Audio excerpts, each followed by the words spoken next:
Today, I want to talk about 3 movies. I want to talk about Xanadu, U2's Rattle and Hum, and Steven Spielberg's Always. Hi, how are you?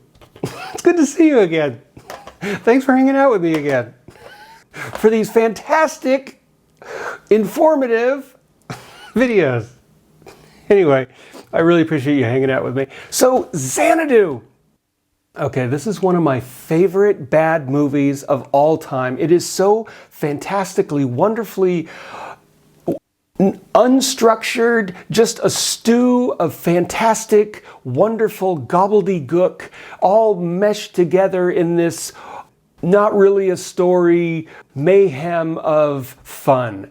And because it's got angels that are popping out of murals painted on brick walls, and then they dance around the city as beams of light and into the sky, and then Olivia Newton-John pops out of the mural and she roller skates through the city with a wave of light behind her, kisses a guy, she becomes his muse, whatever that is, and then he stops painting pictures of albums for record stores and then joins Gene Kelly, and they make a nightclub for no particular reason that's supposed to have disco, roller ballet, and dancing and singing, and it's just, what in the heck is going on?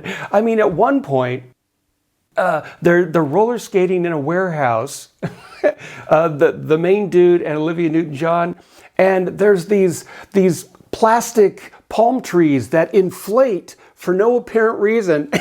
And then they roller skate around them. And then there's this, suddenly it becomes a cartoon with fish and birds. And I don't know why. And then the guy and Gene Kelly, one of the greatest song and dance people from old Hollywood in the 40s and 50s, and this, I think, was his last movie, and they've got him on roller skates, and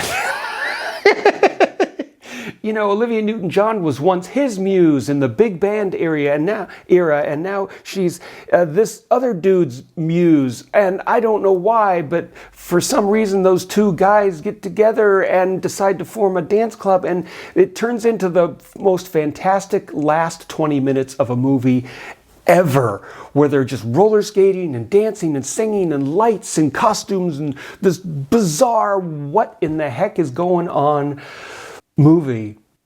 And then, you know, I won't spoil the ending. Well, there's not much of an ending, but I don't understand any of it, and it's fantastic. So, I mean, you know, if you're gonna get together with your friends sometime and want to watch a movie, this is like the greatest what the heck is going on movie ever, and I highly recommend it. And I actually didn't see it until like 10 years ago. I listened to the album. The soundtrack was fantastic, and especially in the 80s when it was that kind of I can't remember who does the Electric Light Orchestra. Man, they were big in the early 80s. And I remember listening to this record, the soundtrack, because my sister had it, and I would play it over and over again. It was such great music. And Olivia Newton-John was on the cover, and I realized that, yeah, my first celebrity crushes were Wonder Woman and Olivia Newton-John. And it took me, many, many decades before I finally watched this movie. And when I did, it was just like, my jaw was on the floor the entire time because I didn't understand what this movie was about. Anyway, I highly recommend watching Xanadu. And if you do, by all means, let me know what you thought of it. Do you think it's great too? Not because it's structured. There's no structure to this thing. It's just whatever, and I just love it. Anyway, on the completely opposite end, this is one of the most profound and moving movies I've ever seen. This is U2's Rattle and Hum, and I was a huge U2 fan in the late 80s of my senior year in high school and my early days in college. I just loved U2, and going to see, I think this came out in 89? 88. Okay, it must have been the fall of 1988. I went and I saw Rattle and Hum.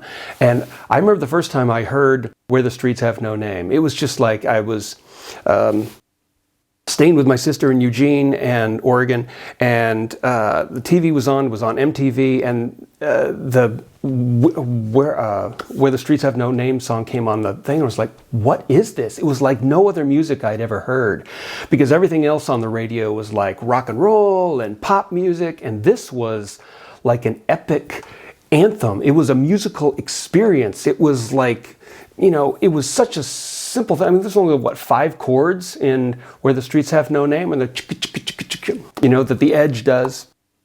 And I was just blown away, and I immediately drove to the record store and bought the Joshua Tree album. And, a year later, this comes out. And it's filmed mostly in black and white. And in the middle part, they do about 5 songs in color at a concert. And they start with Where the Streets Have No Name. And it's just epic. I mean, find the biggest screen.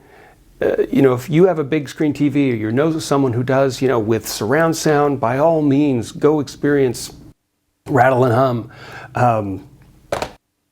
on this big screen with the sound system, because it's just like, what is going on?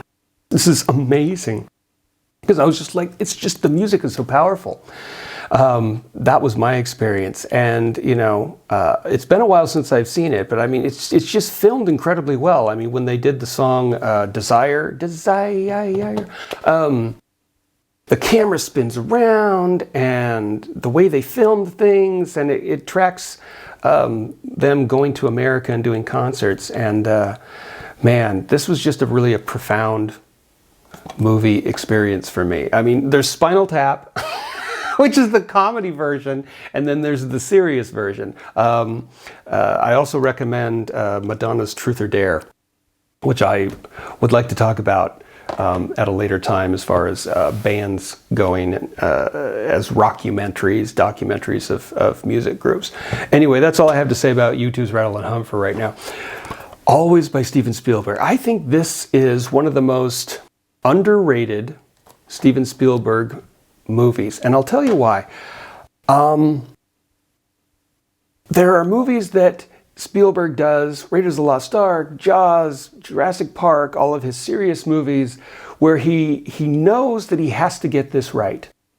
This, they have big stars, big budget, it has to be planned out in advance, he's got to get every shot right. Where this is a movie where he just gets to have fun. It's a love story, it's a heart-tugging love situation, it's got airplane firefighters flying over flames, so it's got lots of action in it, but it also deals with ghosts and supernatural stuff, but it's very funny.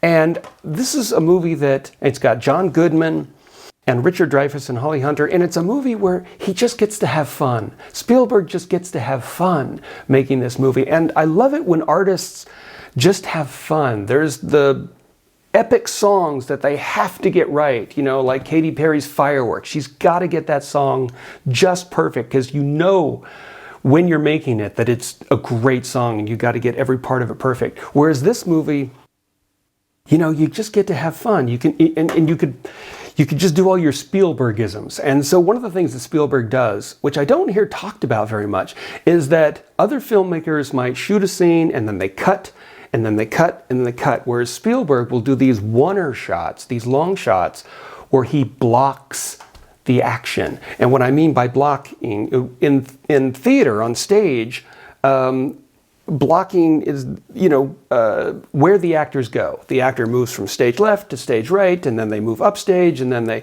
pull out the candles and, whatever thing they're doing. And Spielberg, it's like he's filming a theater production.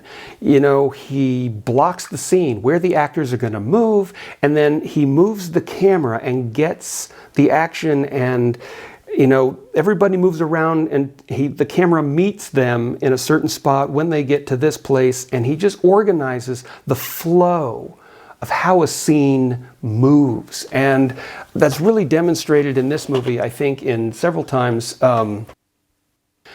Especially when Richard Dreyfuss and John Goodman are sitting at the table at the sort of the beginning of the movie in the bar, and then Holly Hunter comes down the stairs, and the way the box with the dress is thrown on the stairs, and then we follow Holly Hunter to the stairs, and it's just the way the action is planned out and blocked, because like that scene takes place in one bar. It's a pretty long scene. It's like a 10-minute scene in a bar. So you've got to move around the bar, and rather than doing cut, cut, cut, cut, he moves around it, not as a one-er shot, but several one-er shots. And he just gets to play. And this is one of those movies that you see Spielberg having fun. You know, he's dumping the stuff that comes out of the airplanes to put the fires out. He accidentally dumps it on John Goodman, and, you know, big gags like that, and lighting the car on fire accidentally. And anyway, I just think it's a really underrated movie. And I think it is Audrey Hepburn's last movie. And what a way to go out. With a Steven Spielberg and Richard Dreyfuss and Holly Hunter and John Goodman and airplanes, and it's just filmed really well. I like the way Spielberg films things and moves the camera, and it's just, he's so skilled and so precise and yet playful at the same time. There's no one better than Spielberg. There's no director better than Spielberg. That's my hot take. He's just a genius with what he does. Anyway, those are just 3 movies that you may not have seen that I wanted to talk about. So Steven Spielberg's Always, U2's Rattle and Hum, and Xanadu! Anyway, let me know in the comments what you think of these movies. If you want me to talk about more movies, I could just talk about movies forever, because it's one of my favorite things. So anyway, thanks for hanging out with me today, and I'll see you next week for another fantastic video. We'll talk about something. I don't know what, but we'll talk about something. It'll be fun. Have a great week.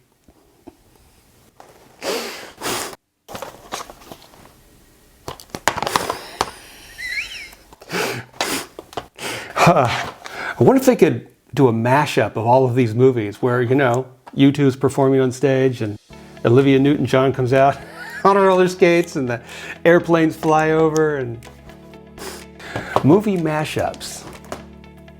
Is that what's next? Maybe. Have a great week.